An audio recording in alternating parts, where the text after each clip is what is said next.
Fala pessoal, Caio da Markstech, passando rapidinho, esse vídeo é super rápido, olha aí, ó, os minutinhos, bem rapidinho, tá? Se a sua máquina está com barulho na centrifugação, barulho muito alto, que quanto mais rápido ela gira, mais alto fica, tá? Provavelmente o problema dela está no rolamento, certo? Porém, eu vou mostrar um caso aqui que é feita a mecânica completa, tá? Quando o eixo fica assim, ó.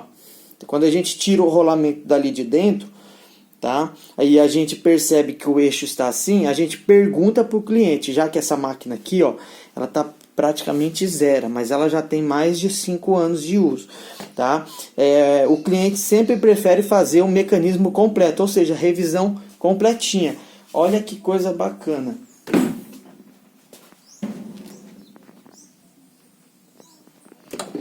Mostrar aqui rapidinho, mecanismo novo, tá? Nesse caso também nós vamos instalar um agitador novo também, tá bom? Então é o seguinte, barulho na centrifugação, tá? Quanto mais rápido gira, mais alto fica, tipo um zumbido, não é estralado, é zumbido, pode ser não, 99,9999% de problema de mecânica, ou seja, rolamento, tá? Tem outros casos também que precisa ser feita a mecânica, mas nesse caso aqui, rolamento, barulho muito alto, tá? Precisa fazer mecanismo, tá?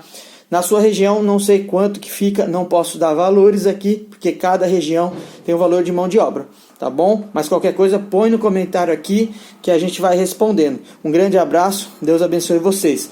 Modelo Brastemp Consul, Brastemp ou Consul é esse tipo de mecanismo aqui, tá bem? Mas serve para qualquer lavadora. Esse fez barulho na centrifugação, qualquer lavadora, 99,9% de chance de problemas de rolamento, tá bom? Vazou água pelo retentor, pelo selo de água, pegou no rolamento, o rolamento enferrujou.